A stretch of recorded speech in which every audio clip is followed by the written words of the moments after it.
नमस्कार, मैं प्रवीण प्रियदर्शी रिफ्लेक्शन भारत में आपका स्वागत है। आज हम आपसे वाराणसी लोकसभा सीट की कुछ रोचक जानकारी साझा करना चाहेंगे। पीएम मोदी ने वाराणसी लोकसभा सीट से तीसरी बार अपना नामांकन दाखिल कर दिया है। इससे पहले वाराणसी में उन्होंने भव्य रोड शो किया, जिसमें यूपी के मुख्यमंत्री योगी आदित्यनाथ समेत उनके हजारों समर्थक सड़क पर उतर गए और वहां मोदी की गारंटी का नारा लगने लगा। हर हर महादेव की गूंज उस वाराणसी में फिर से एक बार गूंजा और 400 पार का नारा भी लोगों ने जमकर लगाया। इसके बाद पीएम मोदी वाराणसी में रोड शो के बाद सीधे नामांकन पत्र दाखिल करने के लिए पहुंचे और नामांकन दाखिल किया।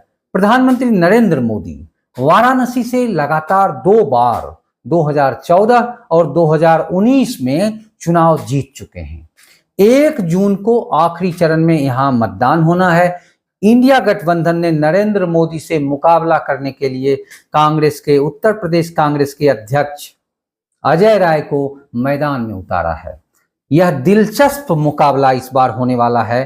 कांग्रेस अध्यक्ष अजय राय के राजनीतिक सफर पर अगर हम नजर डालते हैं तो उसमें आपको ढेर सारी चीजें ऐसी मिलेगी जो आगे की रणनीति को समझने में आपको आसान कर देगा। क्या अजय राय, प्रश्न उठता है कि अजय राय पीएम नरेंद्र मोदी को हराकर कांग्रेस की झोली में यह सीट दिला पाएंगे? एक दूसरा प्रश्न उठता है कि नरेंद्र मोदी और अजय राय में क्या है आपसी संबंध? कौन है अजय राय? इनके बारे में हम लोग विस्तार से जानेंगे। कैसे करेंगे नरेंद्र मोदी का मुकाबला? इसे जानने के लिए वीडियो को अंत तक देखते रहें। राम मंदिर और मोदी की गारंटी के सामने कांग्रेस की गारंटी को आधार बनाकर जनता का भरोसा क्या जीत पाएंगे अजय राय? इसको हम लोग जानेंगे। सबसे पहले हम जिस अजय राय की बात कर रहे हैं बार बार, उनके राजनीतिक सफर के बारे में बड़ा ही दिलचस्प बात बताना चाहूंगा। अजय राय का जिनसे आमने सामने का मुकाबला होने वाला है, यानी कि नरेंद्र मोदी के सामने उनका सीधा मुकाबला होना है, उनकी विचारधारा से ही अजय राय भी कभी लैस रहे हैं। उनकी प्रथम पाठशाला कह लिया जाए राजनीतिक रूप से, वो उनका भी एक ही रहा है। नरेंद्र मोदी जिस पाठशाला से निकले हैं उसी पाठशाला की उपज अजय राय भी हैं, जिनका परिणाम आप ये कह सकते हैं कि नरेंद्र मोदी और अजय राय दोनों एक तरह से गुरु भाई हैं। और गुरु भाई का जो आमने सामने का मुकाबला है उसे जानने के लिए हम विस्तार से इस पर चर्चा करेंगे कि अजय राय आरएसएस के कार्यकर्ता रह चुके हैं। द वायर की रिपोर्ट के मुताबिक अजय राय वाराणसी के काशी विद्यापीठ से ग्रेजुएट हैं। वह 1991-92 में भाजपा की छात्र शाखा एबीवीपी अखिल भारतीय विद्यार्थी परिषद के संयोजक भी रहे हैं। जिस राम मंदिर को मुद्दा बनाकर भाजपा जनता से वोट मांग रही है और जिस धर्मस्थली की बात कर रही है, काशी के पुनरुद्धार की बात करती है, काशी के घाट के सौंदर्यीकरण की बात करती है और राम को की दुहाई देती है कि हमने राम को अयोध्या में लाया है, राम मंदिर, उसी राम जन्मभूमि आंदोलन के सक्रिय सदस्य के रूप में थे अजय राय। और वह इतना ही नहीं, आप जानिए कि उस व्यापक आंदोलन जो हुआ था राम मंदिर का, उस आंदोलन में वे जेल भी जा चुके हैं। 1996 में अजय राय ने पिंडरा सीट से 9 बार से जीत रहे सीपीएम के विधायक उदल को हराया। पहली बार उनकी जीत का सिलसिला 2002 में भी जारी रहा। उसी वर्ष राय को मायावती के नेतृत्व वाली बसपा भाजपा गठबंधन उत्तर प्रदेश सरकार में सहकारिता राज्य मंत्री के रूप में मंत्री पद दिया गया। हालांकि पार्टी से उन्हें लोकसभा चुनाव के लिए जो वादा किया गया था, पार्टी उससे मुकर गई और उन्हें इस नाराजगी के कारण पार्टी को अलविदा कहना पड़ा और अजय राय ने 2007 में भाजपा को अलविदा कह दिया। भाजपा ने अनुभवी नेता, उस समय मुरली मनोहर जोशी थे, जो वाराणसी से अपने लोकसभा उम्मीदवार के रूप में उतारा था। इसके बाद अजय राय समाजवादी पार्टी में शामिल हो गए, मुलायम सिंह की पार्टी में, और जोशी के खिलाफ चुनाव मैदान में आ गए। वर्ष 2012 में अजय राय कांग्रेस के हो गए। उसके बाद फिर सपा से भी निकल करके बाहर आ गए और 2012 में इनका राजनीतिक सफर कांग्रेस के साथ हो गया। तब उन्होंने पिंडरा से चुनाव लड़ा और भाजपा उम्मीदवार को हराया। वर्ष 2014 में कांग्रेस पार्टी ने उन्हें पीएम नरेंद्र मोदी के खिलाफ वाराणसी से चुनाव मैदान में उतारा था। आपको याद होगा कि अजय राय तीसरे स्थान पर रहे थे। आप सुप्रीमो अरविंद केजरीवाल, जो अभी फिलहाल दिल्ली में पेरोल पर निकल करके मुख्यमंत्री हैं, अरविंद केजरीवाल मुख्यमंत्री तो हैं, लेकिन कहा जाता है कि उनको अभी कोई काम नहीं करना है। सुप्रीम कोर्ट से है कि केवल आप प्रचार करके और फिर आ जाइए। तो वो दूसरे नंबर पर रहे अरविंद केजरीवाल। पीएम नरेंद्र मोदी वाराणसी से 2024 का चुनाव इस बार लड़ रहे हैं और 2019 के लोकसभा चुनाव में राय ने केवल 1,52,000 वोट ही हासिल कर सके और वाराणसी सीट से फिर से तीसरे स्थान पर जमे रहे। गौरतलब है कि राय कई बार विधायक रह चुके हैं। वाराणसी लोकसभा क्षेत्र में 5 विधानसभा सीट है। वाराणसी दक्षिण, वाराणसी उत्तर, कैंट, रोहनिया और सेवापुरी शामिल हैं इनमें। टाइम्स ऑफ इंडिया की रिपोर्ट के मुताबिक अगर हम बात करें तो वाराणसी लोकसभा क्षेत्र में 19,62,000 वोटर हैं, जिनमें 10,65,000 पुरुष और 8,97,000 महिलाएं हैं और 135 तीसरे लिंग के व्यक्ति भी वोटर के रूप में शामिल हैं।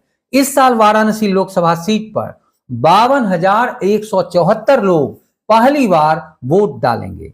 वाराणसी लोकसभा सीट से आप जानें कि कई दिग्गज लोकसभा पहुंच चुके हैं, कई दिग्गज नेता वहां पहुंचे हैं। इसमें उत्तर प्रदेश के पूर्व मुख्यमंत्री हैं कमलापति त्रिपाठी, मुरली मनोहर जोशी और प्रधानमंत्री लाल बहादुर शास्त्री के बेटे अनिल शास्त्री भी सांसद बन चुके हैं यहां से। वाराणसी का चुनाव वैसे भी हर बार चर्चा का केंद्र बनता है और इस बार भी बन रहा है। अगर पिछली 4 चुनाव की बात करें हम तो 2004 में बीजेपी का गढ़ कही जाने वाली सीट को कांग्रेस ने जीतकर बड़ा झटका दिया था बीजेपी को। इसके बाद 2009 के चुनाव में बीजेपी के कद्दावर नेता मुरली मनोहर जोशी ने माफिया मुख्तार अंसारी को हराया था। वाराणसी से 1957 के आम चुनाव में कांग्रेस नेता रघुनाथ सिंह सांसद चुने गए थे। 1962 में भी फिर रघुनाथ सिंह ही जीत हासिल कर सके थे। 1967 में यहां पहली बार सीपीएम के सत्यनारायण सिंह ने चुनाव जीता था। आपको हम बताना चाहेंगे कि वाराणसी लोकसभा सीट पर अभी तक 17 लोकसभा चुनाव कुल हुए हैं। यहां से 7 बार बीजेपी और 7 बार कांग्रेस को विजय हासिल हुई है। एक बार जनता दल और सीपीएम को भी जीत नसीब हुई है। भारतीय लोक दल ने भी इस सीट पर एक बार जीत हासिल की है। समाजवादी पार्टी और बसपा ने इस सीट पर कभी जीत हासिल नहीं कर सकी है। वाराणसी सीट के जातीय समीकरण पर अगर ध्यान देंगे और उस ओर देखेंगे तो यहां कुर्मी समाज के मतदाताओं की संख्या सबसे ज्यादा है। रोहनिया और सेवापुरी में कुर्मी मतदाता काफी संख्या में है। 3 लाख से ज्यादा गैर यादव ओबीसी वोटर हैं। 2 लाख से ज्यादा वोटर कुर्मी जाति के हैं। करीब 2 लाख वैश्य वोटर हैं। 1.5 लाख के करीब भूमिहार वोटर हैं। इसके अलावा 1 लाख यादव और 1 लाख अनुसूचित जाति के मतदाता हैं। वाराणसी लोकसभा चुनाव 2014 के चुनाव परिणाम पर हम एक नजर डालते हैं तो नरेंद्र मोदी को 5,81,022 वोट मिला था। आपके अरविंद केजरीवाल को 2,09,238 मत मिला था। वहीं तीसरे नंबर पर कांग्रेस के अजय राय को 75,614 वोट मिला था। वाराणसी लोकसभा चुनाव 2019 में किसे कितना वोट आया है, अगर इसको हम लोग तुलनात्मक अध्ययन करें तो भाजपा उम्मीदवार नरेंद्र मोदी को 6,74,664 वोट मिला था। वहीं सपा के शालिनी यादव को 1,95,159 वोट मिला था। तीसरे नंबर पर रहे कांग्रेस के अजय राय को 1,52,548 वोट मिला था। इस बार सपा और कांग्रेस साथ है। इस लिहाज से अगर हम देखें तो दोनों के कुल वोट लगभग 3,47,000 वोट होता है, जबकि नरेंद्र मोदी से 3,27,000 के वोट कम हैं। अब देखना यह है कि अजय राय इस मुकाबले में, आप जानिए कि इस बार का जो चुनाव है काफी पूरे देश में रोचक चुनाव है। चौथे चरण के मतदान जो हुए हैं, अब तक का यह रुझान है कि भाजपा 400 पार का जो नारा दे रही थी तीसरे चरण तक, वो चौथे चरण में भूल गई है। और इस स्थिति में क्या आगे के जितने चरण हैं जो शेष बचे हुए हैं, उन सीटों पर भाजपा की स्थिति ठीक रहती है या नहीं, इसके लिए ऐसे तो कहा जाता है कि देश के प्रधानमंत्री नरेंद्र मोदी अभी तक लूट और झूठ की राजनीति करते आए हैं।